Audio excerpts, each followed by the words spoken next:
Here stands Castle Grayskull on the rocky, battle-torn planet of Eternia. Locked within its cold walls lie all the ancient wisdom and mystical secrets of ages past.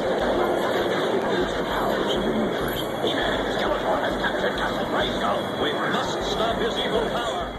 What do we have here? It's Castle Grayskull. And it's mine. Not so fast, Beastman. He-Man!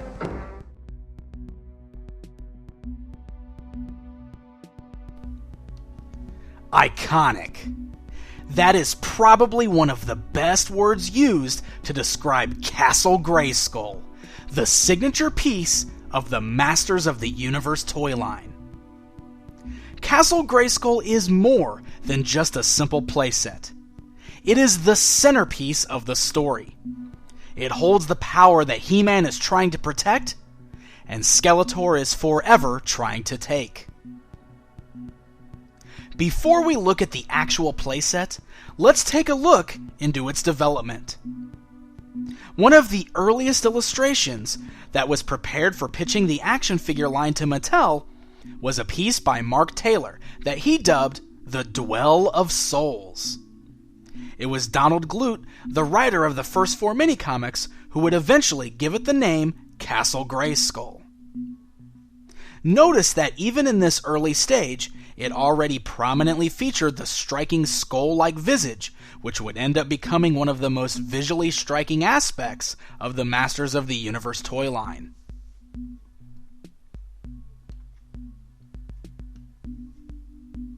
Once the toy line entered production, one of the first things that Mark Taylor and Roger Sweet did was conceptualize the Castle Grayskull playset.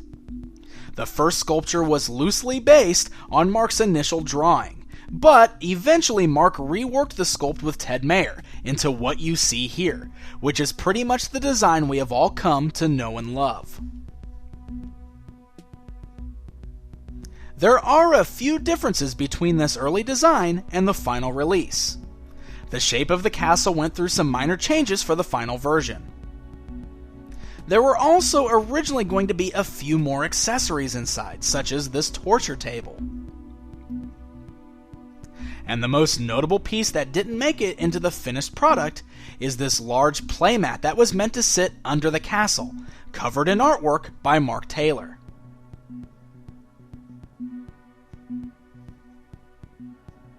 After the final design was settled upon, the Castle Grayskull playset was released at the beginning of the line in 1982.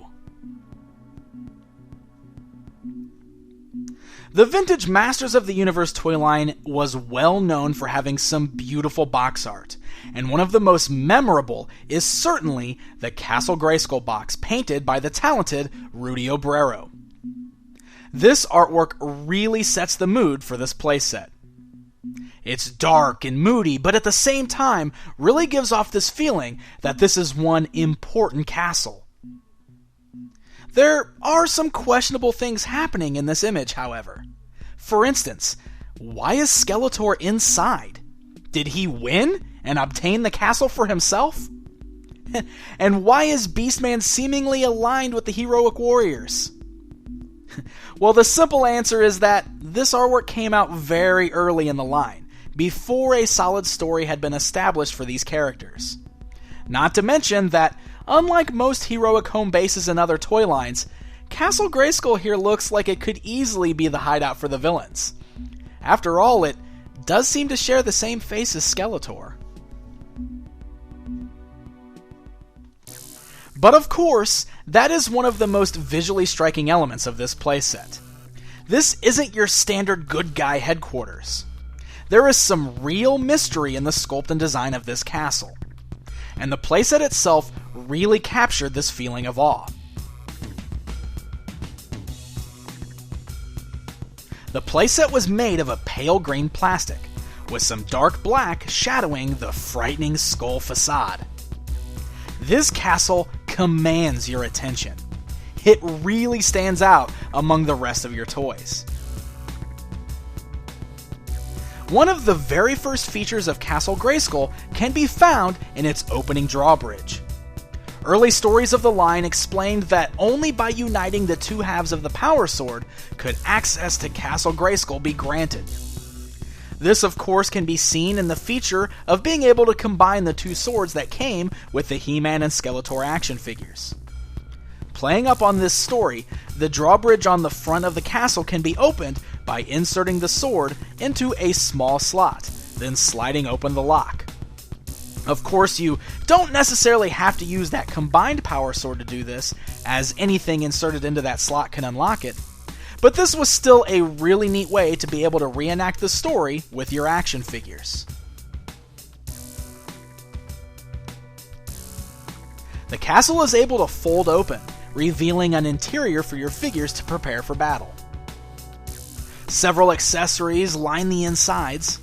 High atop one of the towers sits a very futuristic laser gun, which is a great representation of how Masters of the Universe has always been a mixture of swords, sorcery, and technology right from the very beginning. A flag sits on the opposite tower, featuring a crossed sword design. The walls inside the castle are decorated with many colorful cardboard pieces, featuring weaponry, a computer with multiple screens, and a futuristic-looking suit of armor.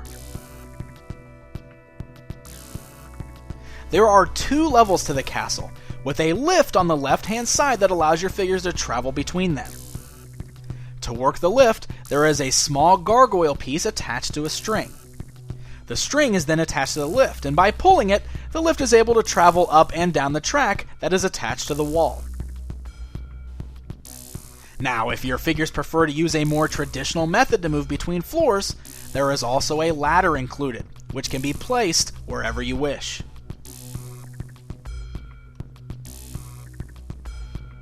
Now, of course, there is another way to get to the lower level, but this method is reserved for those villains who are able to break into the castle. The top right area features a yellow throne which, like the blaster above it, has a bit of a sci-fi feel. On the floor in front of the chair is a decorative rug.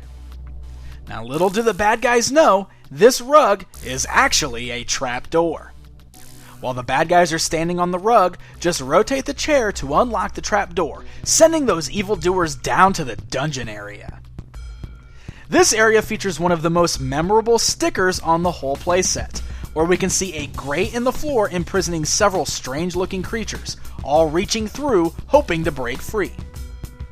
This sticker is a direct nod to Mark Taylor's original Dwell of Souls idea.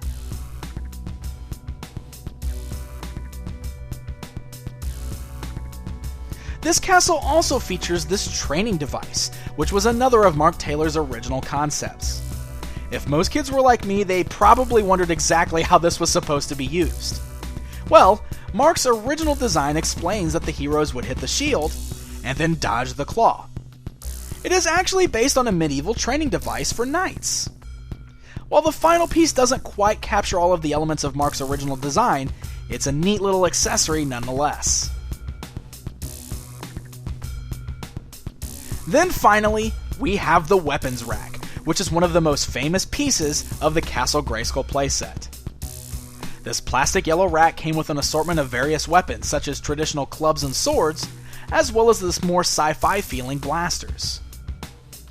You can arm your figures up with these weapons and prepare them to battle with Skeletor's evil forces.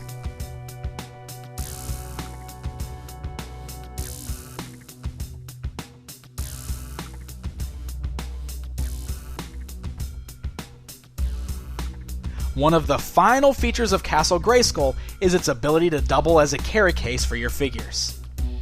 The castle has the ability to hold several figures inside and still closes up and latches together.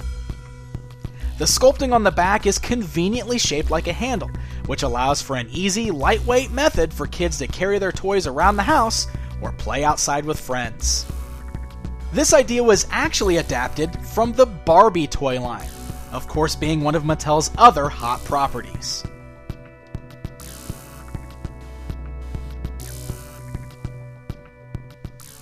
So there you have it, the mighty Castle Grayskull. From its earliest designs all the way to the final product, this playset features one of the most striking and memorable designs ever seen in an action figure line. It became the symbol for the entire Masters of the Universe line, the main element of He-Man's story. The main hero even calls upon its name to receive his power. As I said in the very beginning, Castle Grayskull is iconic. It has a beautiful design and amazing play value. To this very day, it is still regarded as one of the best playsets ever created, and it helps set the standard for all playsets to follow.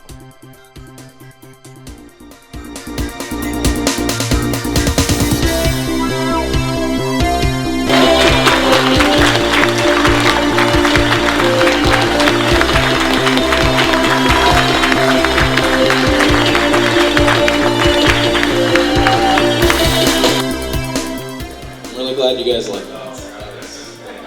That one was a lot of fun to put together, as you could probably tell, playing with the toys.